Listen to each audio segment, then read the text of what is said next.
Hi again, Mark here from talkingbass.net. This lesson we'll be looking at minor scales and the minor key. Remember that there's a whole bunch of lessons available over at talkingbass.net, along with a load of weekly blog articles on bass related stuff. Also, if you sign up to Talking Bass, you can download the free scale reference manual, and that's full of scale patterns for you to practice.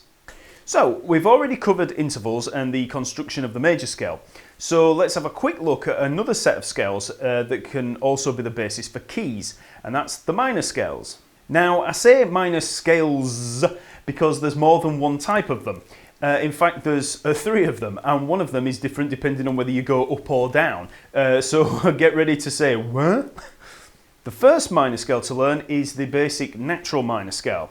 Now this is made up of the intervals of the root note, the major second, minor third, perfect fourth, perfect fifth, minor sixth, minor seventh, or the scale degrees 1, 2, flat 3, 4, 5, flat 6, flat 7, and we're back to the beginning again. So a C natural minor scale would sound like this. Okay, so I've used C there, the third fret on the A string. Then we've got the D, the fifth fret,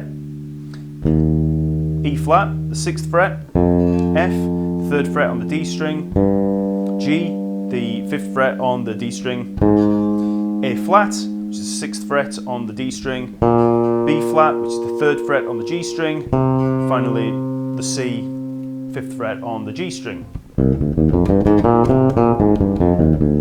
I'm starting with the first finger and I'm using the fingering first finger, third finger, fourth finger, first finger, third finger, fourth finger, first finger, third finger. Okay?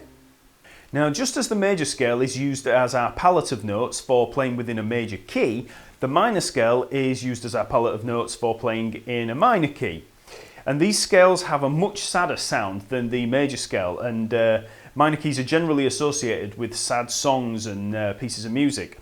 The minor third and minor sixth intervals contribute to this sad sound, because we've got that, instead of the happy major third. So they've kind of got that sad sound to it. Now, before I go on to the other two minor scales, I'll quickly cover how we allocate key signatures to the minor keys. In the previous lesson on key signatures, the signature was determined by the number of sharps or flats in the scale that we're using. So the key of G major has one sharp in the signature because the G major scale has one sharp, the F sharp. The key of E flat has three flats in the signature because the E flat major scale has three flats, B flat, E flat and A flat. Minor keys are determined in exactly the same way, but it just so happens that every minor key shares its key signature with another major scale or major key. So we use the natural minor scale as the basis for determining the key signatures.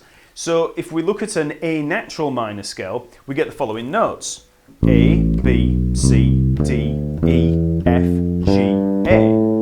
Now, you might have realised that that scale contains exactly the same notes as the C major scale. So, C major is the natural notes C, D, E, F, G, A, B, C. And if we start from A natural minor, A, B, C, D, E, F, G, A. Same notes, just from a different starting position. From this, we can see that C major has no sharps or flats, and neither does the A natural minor scale. So both C major and A minor share the same key signature of no accidentals.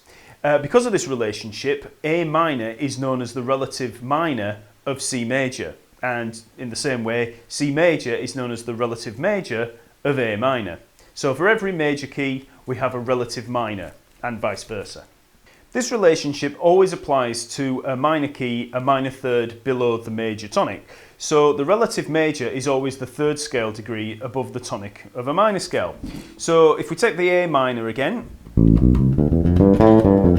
there's the A natural minor scale. To find out what key signature we need for it, we just go up to the third scale degree, A, B, C. There we have C major is the relative major of A minor, no accidentals. If we use a G natural minor scale, G, A, B flat, C, D, E flat, F, G, go up to the third scale degree again, G, A, B flat. So for the G minor scale, we use the B flat major key signature, which is two flats. So now we know how to determine a key signature for our minor key using the natural minor scale. Let's move on to the other two minor scales. Now, even though the natural minor scale looks like the main basis for all the minor keys, it's actually the other scales that are used the most. So first let's have a look at the harmonic minor scale. Now, this scale is the same as a natural minor, but with a major seventh instead of a minor seventh. So that gives us the scale degrees 1, 2, flat 3, 4, 5, flat 6, 7, and then we're back to the octave. So here we have a C harmonic minor scale. So we'll be using the C there, the 3rd fret on the A string, then the D, which is the 5th fret on the A string, E flat, 6th fret on the A string, F, which is the 3rd fret on the D string, G, which is the 5th fret on the D string, A flat, 6th fret on the D string, B, which is the 4th fret on the G string, and then we're back to the octave. So you want to play up and down. I always start this particular pattern with the first finger. So first finger, 3rd finger, 4th finger, first finger, 3rd finger, 4th finger, and then you can use the first finger there to go to the 2nd finger for the octave and back.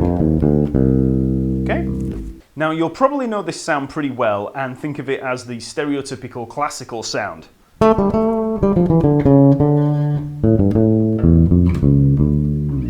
Now that major seventh is used in order to give a stronger pull to the tonic, like in the major scale, and we'll see in later lessons that this is an important factor in chord progressions, since chord 5, or the dominant chord in this key, is better used as a major chord rather than the minor chord, which is what you get with the natural minor scale.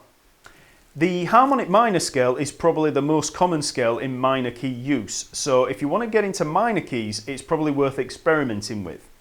Now the third minor scale to look at is the melodic minor.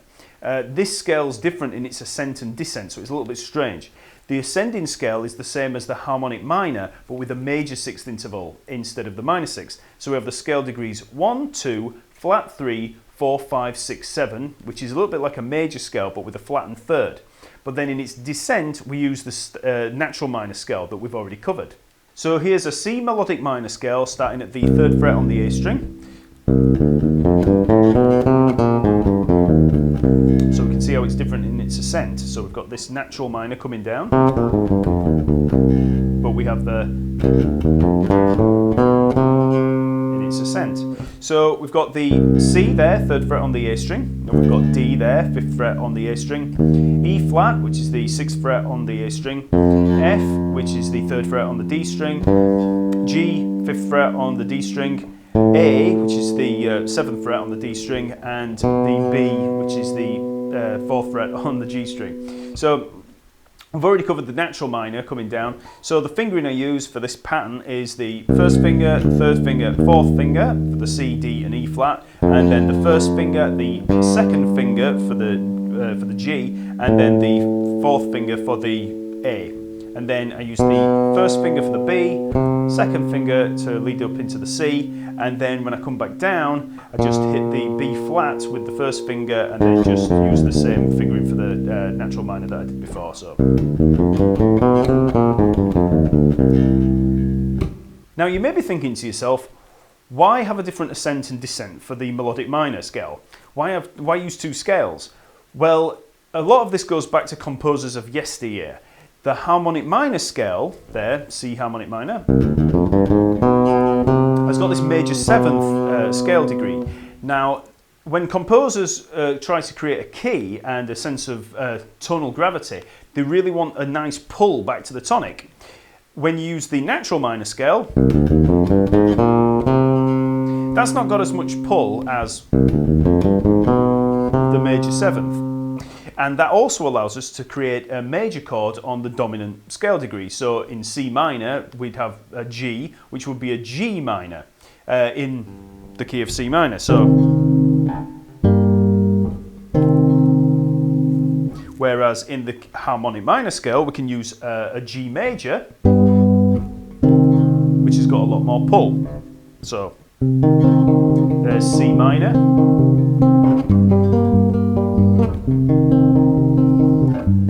There's the chord 5. If we use the major, which is in the harmonic minor,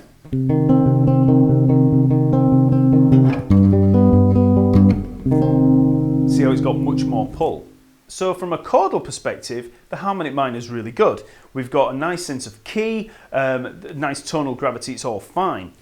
But melodically, it's a little bit of a problem, because from the minor 6th to the major 7th there, in C harmonic minor, we've got an augmented second, which is not classed as smooth scale movement. So by changing the minor 6th to a major 6th, we get to change this interval between the 6th and 7th to a major second interval rather than an augmented second, which is a much smoother line. But we also keep the leading tone leading up to the tonic, so we've still got the nice pull.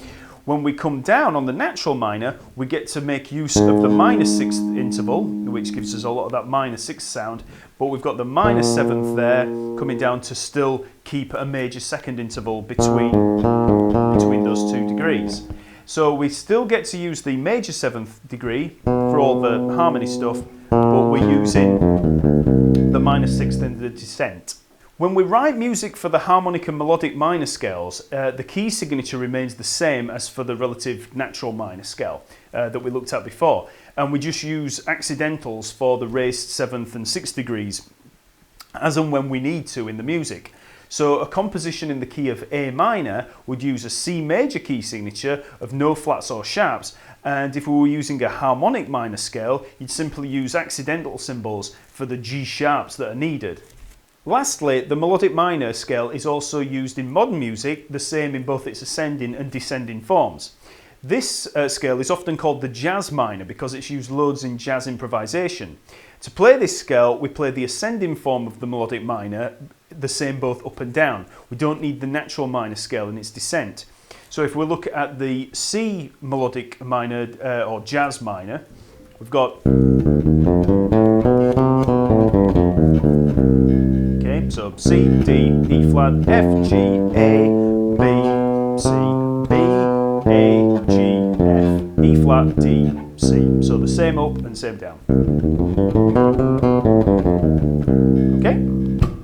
So that's the minor scales. As always, play these scales around the neck from different root notes. I've only covered 1 octave and in 1 fingering position from the first finger, just to keep things simple. If you want to learn more about the various scale fingerings and how to play them all over the fretboard, then check out the study book of scales for bass guitar that's available at the store over at www.talkingbass.net. That's got everything that you'd need to know about scales all over the place. Okay, so please like this video and check out all the other lessons on the YouTube channel and over at talkingbass.net. I release a new one at least once a week, so subscribe to keep updated on all the releases. Okay, see you later.